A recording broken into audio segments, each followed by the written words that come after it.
Batid ang mataas na pangangailangan ng mga Pilipinong maabot ang serbisyo sa mga ospital.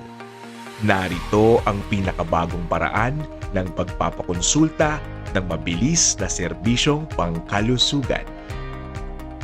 Ito ang Patient Appointment System. Kagalingan na may garantiya, lunas na abot kamay. Bisitahin ang Facebook page ng Jose R. Reyes Memorial Medical Center upang maklik o mascan ang QR code na magdadala sa inyo sa website ng Patient Appointment System o PAS. Maaari din kayong magbukas ng inyong browser at isearch sa Google ang patientappointment.doh.gov.ph upang direktang makapunta sa nasabing website. Kapag nasa website ka na ng Patient Appointment System o PAS, i-click ang mag-book ng appointment at ikaw ay dadalhin sa pahina ng mga tuntunin at kondisyon. Basahing mabuti ang nilalaman nito at tiyaking ikaw ay sumasang-ayon sa mga alituntunin sa paggamit ng PAS.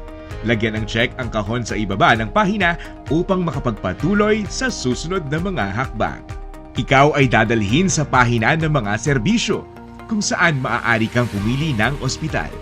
Pindutin ang Jose R. Reyes Memorial Medical Center at piliin ang mga serbisyong nais mong ipakonsulta.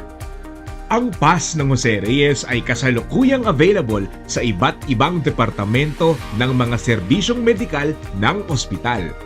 Ang bawat pasyente ay kinakailangang dumaan muna sa family medicine para sa wastong proseso ng triaging bago magpakonsulta.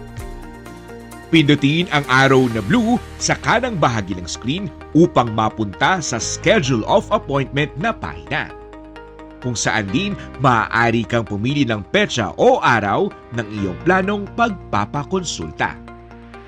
Maaari ka ring pumili ng oras mula alas 8 ng umaga hanggang alas 12 ng tanghali.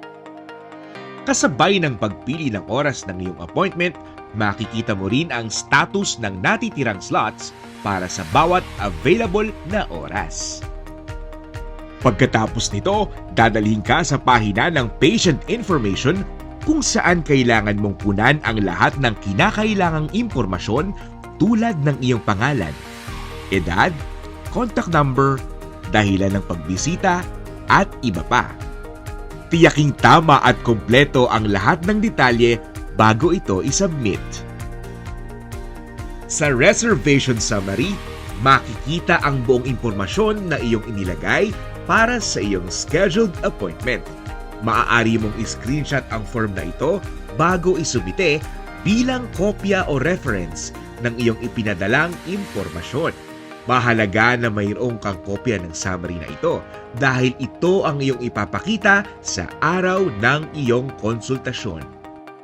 Maaari mo itong isave sa iyong phone at ipakita ang QR code na gagamitin sa departamento na iyong pupuntahan. Ang Patient Appointment System ay isa sa pagbabagong dala ng bagong Pilipinas. Hatid sa inyo ng Department of Health at ng Jose R. Reyes Memorial Medical Center.